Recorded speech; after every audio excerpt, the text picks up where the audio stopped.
Drip क्या होती है कि यदि किसी वस्तु पर निश्चित तापमान पर लंबे समय तक एक स्थिर भार या स्थिर बल लगाकर रखा जाए तो वस्तु के आकार में एक स्थायी परिवर्तन आ जाता है। वस्तु के आकार में इस परिवर्तन को हम क्या कहते हैं, क्रीप। एग्जाम्पल की यदि हम बात करें तो यदि किसी स्टील की रोड पर एक निश्चित वजन हम टांग दें और उस वजन को कई दिनों तक ऐसे ही रहने दें और साथ में उस स्टील रोड को कुछ डिग्री सेल्सियस तापमान भी दें। यहाँ पर ध्यान रखना, कुछ डिग्री सेल्सियस तापमान दे रहे हैं हम, बहुत ज्यादा तापमान नहीं दे रहे हैं, केवल सामान्य टेम्परेचर से कुछ डिग्री सेल्सियस ज्यादा टेम्परेचर दे रहे हैं। तो उस वजन को स्टील की रोड पर कई दिनों तक ऐसे ही टका रहने दें और साथ में कुछ डिग्री सेल्सियस तापमान भी उस स्टील रोड को दें। तो क्या होगा कि यदि हम कुछ दिन पश्चात उसे देखें तो स्टील रोड कुछ झुक जाएगी, उसके आकार में एक स्थायी परिवर्तन आ जाएगा।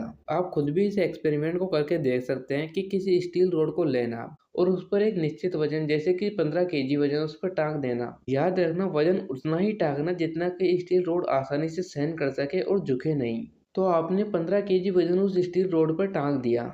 अब उस वजन को 4-5 दिन तक ऐसे ही रहने दें। साथ में उस वजन के नीचे कुछ आग जला दें, कुछ ऐसा तापमान दे कि वह तापमान 4-5 दिन तक उस स्टील रोड पर लगता रहे। लेकिन तापमान आपको ज्यादा नहीं देना, केवल कुछ डिग्री सेल्सियस गर्म करना, जैसा जितना कि हम रोटी पकाने के लिए चूल्हे में करते हैं उससे भी कम तापमान आपको देना है। यदि आप ऐसा करते हैं और 4-5 दिन के बाद उस स्टील रोड को देखते हैं तो उस स्टील रोड के आकार में एक स्थायी परिवर्तन आ जाएगा, वह झुक जाएगी। उस स्टील रोड के इस बिहेवियर को ही हम कहते हैं क्रीप। अब एक चीज यहाँ पर ध्यान देना कि यदि आपने उस स्टील रोड पर लंबे समय तक बल लगाकर ना रखा होता और कुछ सेकंड के लिए बहुत ज्यादा बल यानी कि उस स्टील रोड की क्षमता से दुगना बल लगाकर उस स्टील की रोड को मोड़ दिया होता तो उस समय भी उस स्टील की रोड में विकृति आती और उसके आकार में परिवर्तन होता। लेकिन उस परिवर्तन को हम केवल सिंपल विकृति कहते हैं। लेकिन यहाँ पर लंबे समय तक हमने एक वजन को टांग कर रखा और साथ में एक तापमान भी दिया, तो इस प्रकार से जो विकृति आती है किसी भी वस्तु में, उस विकृति को हम कहते हैं क्रीप।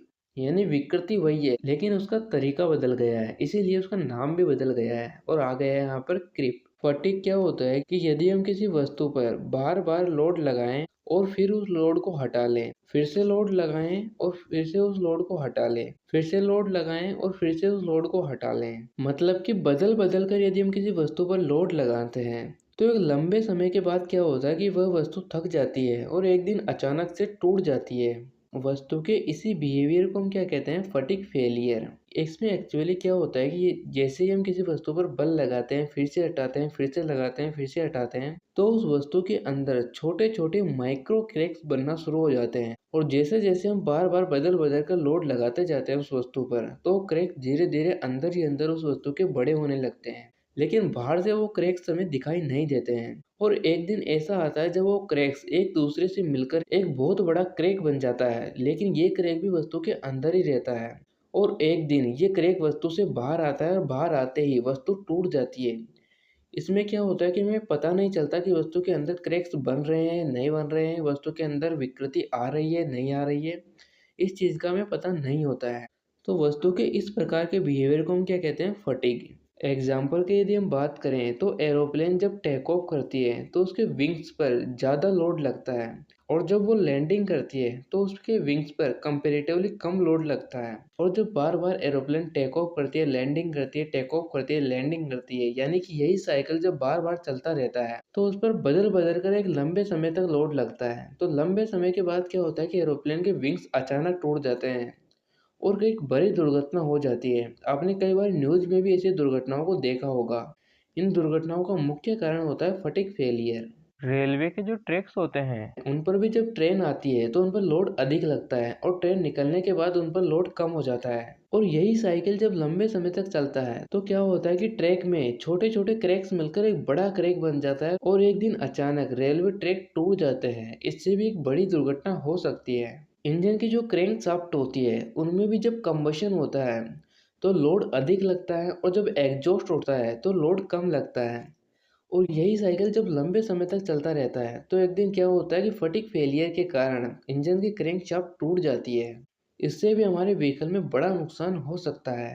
जो बड़े-बड़े हवाई ब्रिज होते हैं, उनमें भी जब व्हीकल गुजरते हैं तो लोड अधिक लगता है और जब व्हीकल नहीं होते हैं तो लोड कम लगता है और यही साइकिल जब लंबे समय तक चलता रहता है, तो ब्रिज में उत्पन्न होने वाले छोटे-छोटे माइक्रो क्रैक एक साथ मिलकर एक बड़ा क्रैक बन जाता है और एक दिन ब्रिज को वह तोड़ देता है। तो इन सब दुर्घटनाओं से बचने के लिए हम क्या करते हैं कि उस मटेरियल को इस प्रकार से तैयार करते हैं कि उसका फटिग रेजिस्टेंस बहुत उच्च हो, यानी कि छोटे-छोटे क्रैक्स को डेवलप होने से लेकर उन्हें मिलकर एक बड़ा क्रैक बनने में बहुत ज़्यादा समय लगे, ताकि हम उस समय का अनुमान पहले ही लगा सकें और उस तरीके से सेफ्टी समय की डिज़ाइन कर सकें, ताकि हम पहले यह निश्चित कर सकें कि कोई भी वस्तु कितने समय के बाद फटिग फेलियर का सामना करेगी और उसका सेफ्टी समय निर्धारित कर सकें।